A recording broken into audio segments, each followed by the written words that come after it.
If you cannot think logically, please don't waste your time watching this video. It's not for you. If you lack the patience to watch it to the end where I drop the surgical question, please don't waste your time watching it. It's not for you. There's a verse buried in the Bible that should make every serious thinker pause. Not emotionally, but logically. Genesis chapter 6, verse 6 says, God regretted creating man. Not disappointed, not madly concerned, not temporarily frustrated, regretted. The verse says he was grieved in his heart. Now, let's remove the noise and face the tension. This is the same God presented as all-knowing, all-seeing, the one who knows the end from the beginning, the one who is never surprised, never caught off guard, never learning in real time. So now the questions are unavoidable. If the outcome was already known, what exactly is being regretted?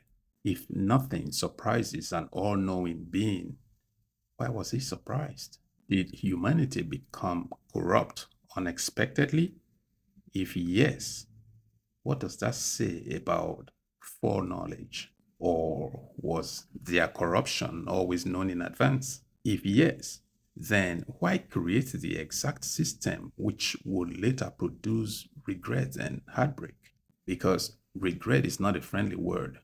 It usually follows a disappointment, a bad outcome, a miscalculation, a result different from what was hoped for.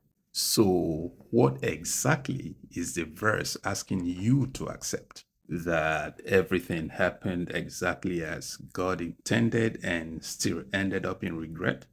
Or something happened severe enough to produce grief and justify a reset? Because that's exactly what happened next. The flood, remember? A near total destruction of humanity. So now the pressure is even heavier. If destruction became the solution, what exactly was the original design? If a creation must be almost completely wiped out, was it functioning as intended? If the designer is perfect, what does a reset represent? Do not escape into vague language. Sit with the actual sequence. Creation, then regret, then destruction. Now, here is where it even gets deeper. Some people try to soften the blow by saying, oh, maybe that's just one translation. Well, if that's your defense, let's open multiple translations and see if the tension disappears. I'll read that. King James Version. And he repented the Lord that he had made man on earth, and it grieved him at his heart. New International Version. The Lord regretted that he had made human beings on the earth, and his heart was deeply troubled. English Standard Version. The Lord regretted that he had made man on the earth, and it grieved him to his heart. The Living Translation. So the Lord was sorry he had ever made them and put them on the earth. It broke his heart. New King James Version. And the Lord was sorry that he had made man on the earth, and he was grieved in his heart. Christian Standard Bible. The Lord regretted that he had made man on the earth, and he was deeply grieved. Now stop and think.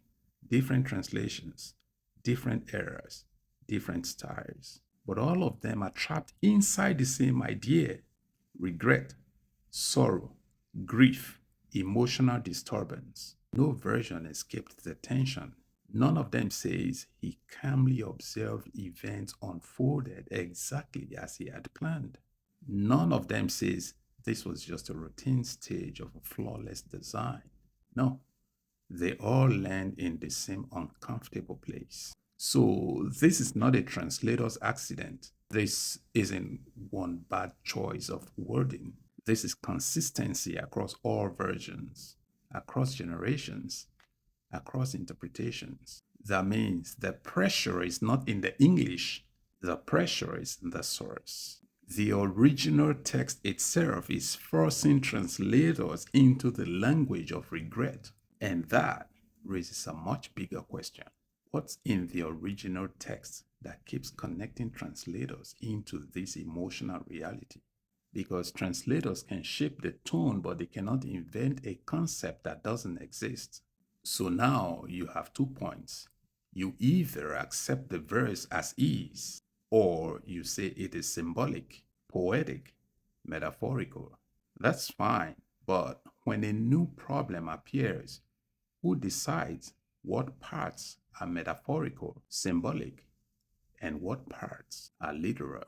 And based on what standard? Because once you start saying this part is no longer literal, you're not just reading, you're interpreting. And interpretation introduces subjectivity. And subjectivity means you are helping the text say what you can emotionally survive. Now, let's go a little deeper.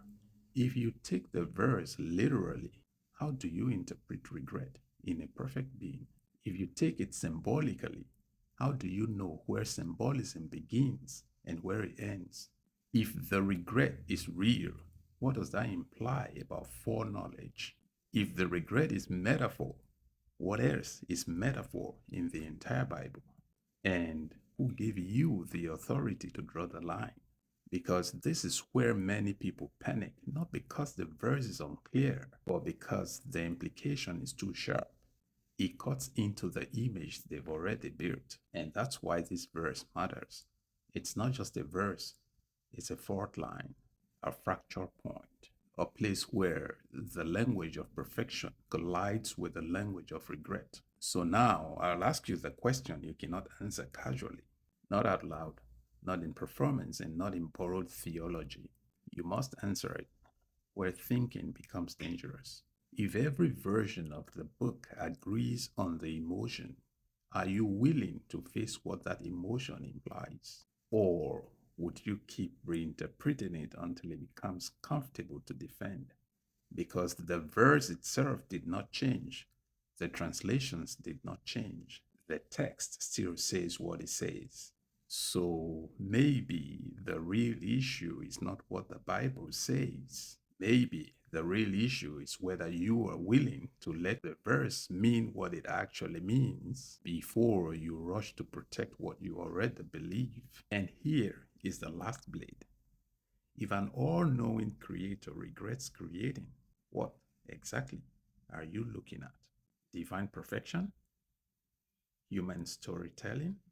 Or attention you've been trained never to examine? Sit with that. Don't pray over it. Don't run away from it. Think.